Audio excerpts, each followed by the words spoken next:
Good morning again. It's a pleasure to be here and meet you all. We are actually, I guess we're coming up on our 20-year anniversary as a Porta customer. Tropical Telecom is a holding company. We don't operate ourselves, but our subsidiaries do in various places. And so various things we've developed. Our model is to develop a business, buy a struggling business or get a new license. Typically, we go with a license-based, ISP or cellular structure. Develop, sell it, reinvest it, and keep on going. We've done that several times over the last 20 years.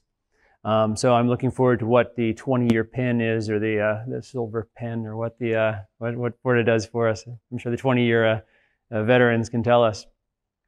So we make it with PortaOne. We started back in like 2004, 2005.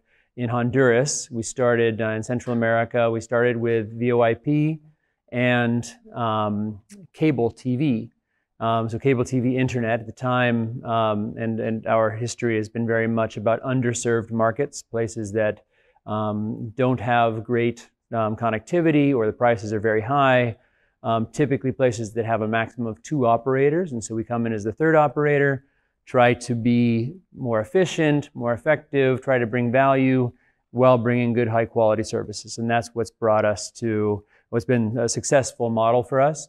We find that if it's 3 or more, then it becomes quite competitive. But we have seen the same situation in Malta, where the environment has changed, and so we've had to evolve over time. Right now, our largest operation from a retail standpoint, we do other services like digital infrastructure. We build towers and data centers and things like that. But our biggest and operating retail infrastructure is in Haiti. And Haiti's going through a very challenging period right now. They assassinated the president a couple of years ago, a bit of a civil war going on. Gangs taking over about 80% of the capital city. So it's a very, very challenging environment. And so we need to be extremely agile in how we operate and the services we provide. We're a big believer in IP everything. So for the past 10 years, everything that we've done has been IP. We don't do anything circuit switched. Interestingly, despite our origin and despite the strengths of PortaOne, we actually don't do any VoIP today on our own network. The reason being that in Haiti, there's a very large and powerful incumbent who has managed to block our interconnection for the past 12 years. So we've got the network there, we've got the gateways, we've got the trunks there waiting to interconnect, but we can't pass a call. And if your phone can't call anybody else who's outside of your network, then obviously the usefulness of that is pretty limited. So we intended, when we came into Haiti, for voice to be a large part of our business. As it's turned out, we're actually hoping to get interconnection finally soon. It's more going to be like a value-added service for us because the value in voice has shrunk. That said, we have grown to become the leading internet provider in the country. We're about half and half now. FTTX, so fiber to the home. We've got about 4,000 kilometers of our own fiber that we've built. And then we've got our various layers of wireless. And so we started in this wireless. We started with some really older technologies. Then we went to WiMAX. Then we went to LTE. Now we've got various point-to-point wireless technologies. We've got our fiber plant, and we've also got an LTE advanced network now, which covers about 5.5, 6 million people of the 12 million people in the country. But we're still just IP services. We did just relicense such that we can actually now become a full cellular operator, except we still don't have interconnection. So it doesn't really make a whole lot of difference. Own concept, the idea, we're 9 months into some work on that as far as apps and things. But the key is for us that we need to come up with a voice and more. Because we've got a large installed base of fixed customers, of roaming customers, people with MiFis.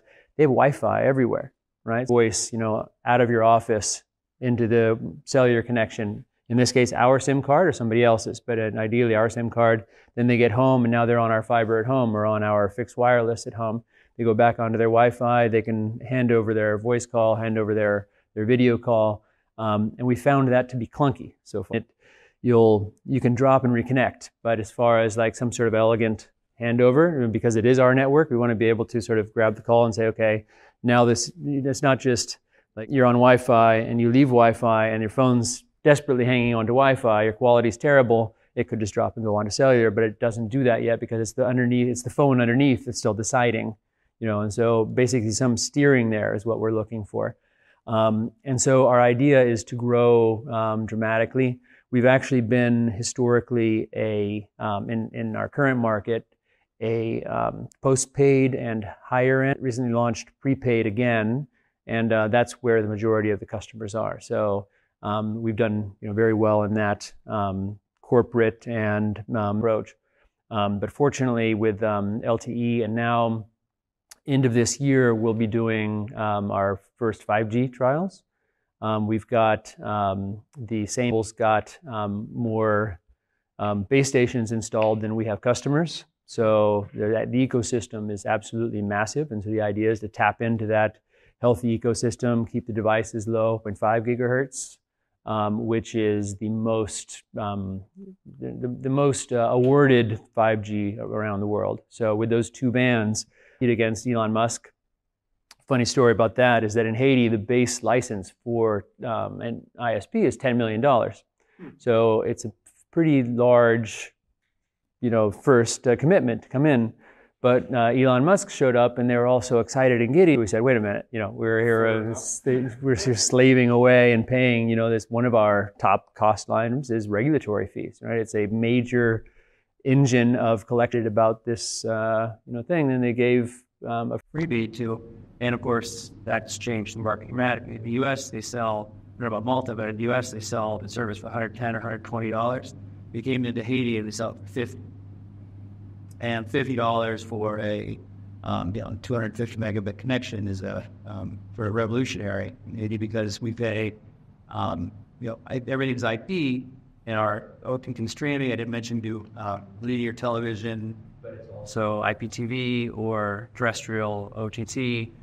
That reaches the population of about 4 million people, and then OTT streaming to the devices as well, set-top boxes, smartphones, and inside and outside of Haiti is a large Haitian diaspora.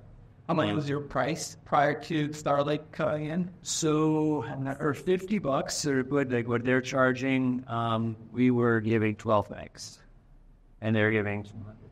Of course, we don't charge any installation fee, and they charge $500 installation fee. And so now on the fiber product, we're fully competitive with them. In fact, we're better on the uplink because they're like 200 down and 20 up, something like that. We're 10 times faster on the uplink, the same price point. But on wireless, it's hard to keep up because as soon as you add wireless capacity, it fills up with video. It's just a constant struggle to keep up. But the fast for videos, it is shaping and trying to figure out how to get more out of your network. And then, of course, so they can't. There are 200 bags on your wireless, and you're now talking about selling it higher at $23 rate. You have 25 or the 50 meg for the action. 5G is exciting, but 5G has a major problem. They only get a green technology, and if anyone here could explain to me how 5G is a green technology, I'd love to understand, because it uses 3 times as much power. And we produce all of our own power. We got 5% of our power from the grid last year because it's not really working. So basically, we've got solar, we've got generators, and if you have a free connection there, we'll use it. But 5G is very exciting. But the cost for operating it, the not even the equipment or the network, going to be powered. So I'm happy to hear all your stories, doing and share ideas. And we've been with Porta long enough that a lot of the tools that they have now they didn't have then. So we did build a fair amount of. We have an OSS layer on top of Porta, which does a lot of the the customer service and customer integration, our self-care portal, our customer portal, a lot of the data, and it's about half of the integration on, like we do, for example, the APIs to control our LTE network is directly from Porta. To control our TV network comes from our OSS. So it's a little bit of a Frankenstein. Some of those capabilities were there with Porta when we knew sort of the time. But maybe now as this evolves. So I think move some of that back. Porta gets us in bit up. Yeah. But any questions? I'm here and happy to be source. Any OTT television? Yeah, well, I'm volume that will just like connectivity this one.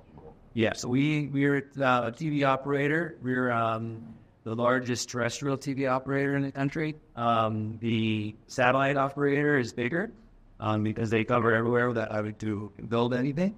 So we do, we use for terrestrial TV, we have the same technology that's used here in Europe, DVB-T2. And so that's, 260 channels of television. We do IPTV, which is with fiber only. Okay, I'll like give a tech overlay, or was that only on Pirate because only cipher because the bandwidth required for IPTV, like we actually just turn around the input signal. So if we get in a 12 megabit HD, then that's get it out. Okay. And so the fiber multicast is just, we don't treat it, we don't shape it. So it's only fiber control that. But the set-top box will then if you pause it to go to the restroom, then you come back and you play again. Now you're on streaming. So basically, you went from 12 megs to the 3 meg. That's back. Now you're playing it. It's not recorded locally. It's recorded. And then ILTC plays out on but our OTT network now. And our goal for this year is to expand that as the Amazon 3 millions of we have a this.